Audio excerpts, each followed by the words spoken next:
Екінші тақырып кәсіпорынның дағдарысқа қарсы басқару процесінің кезеңдері мен дағдарыс жағдайларының жіктемесі.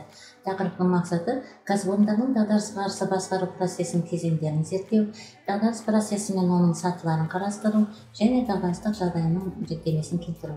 Тақырыпта 3 сұрақ қарастырылады. Бірінші сұрақ кәсіпорындардың дағдарысқа қарсы басқару процесі мен оның кезеңдері. Кәсіпорындардың экономикалық дағдарысқа қарсы басқаруды қамтамасыз ету процесі бірнеше кезеңдерден тұрады. Атап өтейік, бірінші кезеңде кәсіпорын үшін қолайсыз жағдайлардың пайда болуының түрлері мен себептері анықталу қажет. Ал екінші кезеңде сол қатерлердің алдын алатын шаралар жүйесі іске қосылу керек. Үшінші кезеңде олардың орындалуы бақылауға алынса, төртінші кезеңде тиімділігі талдануы мүмкін. Экономикалық дағдарысқа қарсы басқару жүйесінің қызметі оң бағаланса, шараларды қайтадан бастауға болады. Қанағаттанарлық деңгейде болса, тиімді қажет жасайтын жүйе құру керек болады. Әрбір кәсіпорында қатерлердің алдын алу шараларынан барынша оң әсер алатын ақпараттарды жинау, талдау және бағалаудың бірегей жүйесі болуы тиіс. Маркетингтік тұрғыдан кәсіпорын тауар нарығындағы орнын, бәсекелестердің артықшылықтары мен әлсіз тұстарын анықтау, кәсіпорын нарықтағы үлесін, баға сапа қатынасын, баға саясатын, бәсекелік стратегиясын анықтауға мүмкіндік береді.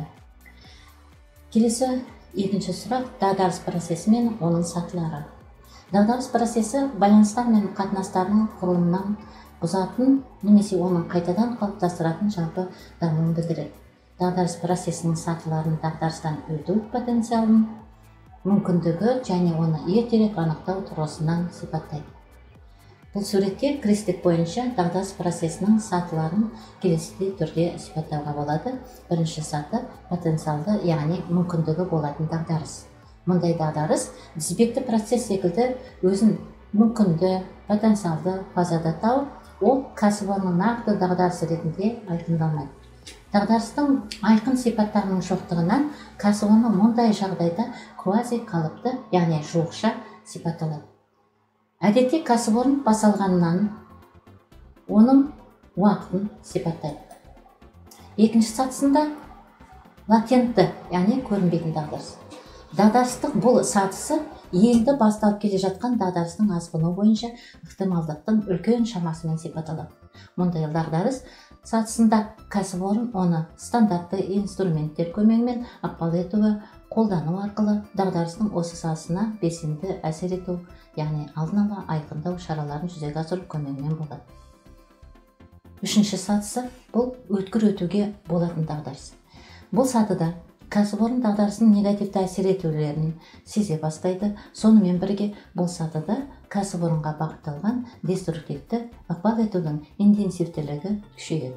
Дағдарыстың бұл кезеңде одан ары проблемаларды, яғни шешудің әрекет етуші жолдарын табуға талаптар уақытының тығыздығына байланысты жоғарылайды. Келесі төртінші саты өткір етуге болмайтын дағдарыс. Егер дағдарыс локализациялау жүзеге аспаса, онда кәсіпорын жойумен аяқталатынын дағдарыстың процесінің соңғы сатысынан көшеді. Бұл сатыда дағдарыстан өту үшін кәсіпорынға қойылатын талаптар оның потенциалынан әлдеқандай жоғары болады. Бұл жағдайда кәсіпорынның дағдарыстан шығуы мүмкін емес болады. Өйткені осы кезеңде нақты әрекеттер болмайды. Немесе олар потенциалдың төмендігіне байланысты тиімсіз болады. Және уақыттың күшті қысымымен кәсіпорынға қарсы деструктивті ықпал етулердің интенсивтілігі күшейеді. Келесі үшінші сұрақ. Дағдарысқа қарсы басқарудың қажеттілігі және мүмкіндігі. Ұйымда кез келген жағдайда дағдарыс байқалмаса да, дағдарыс қауіптілігі болуы мүмкін. Дағдарысқа қарсы басқару мүмкіндігі бірінші адам факторымен анықталады. Адамның саналы түрдегі қызметі дағдарыстық жағдайдан шығу жолдарын іздеп табуға, күрделі проблемаларды шешуге мүмкіндік береді. Сонымен қатар, дағдарысқа қарсы басқару мүмкінділігі әлеуметтік, экономикалық дамудың циклдық сипатын білумен анықталады. Ол дағдарыс жағдайда болжауға мүмкіндік береді. Дағдарысқа қарсы басқарудың қажеттілігі даму мақсаттарымен анықталады.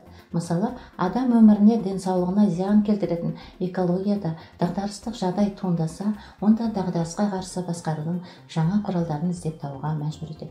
Мында дағдарысқа қарсы басқару техникалық персоналдың профессионалдығын арттыру қажеттілігімен, тәртіпті күшейтумен, жаңа технологияны енгізумен сипатталады.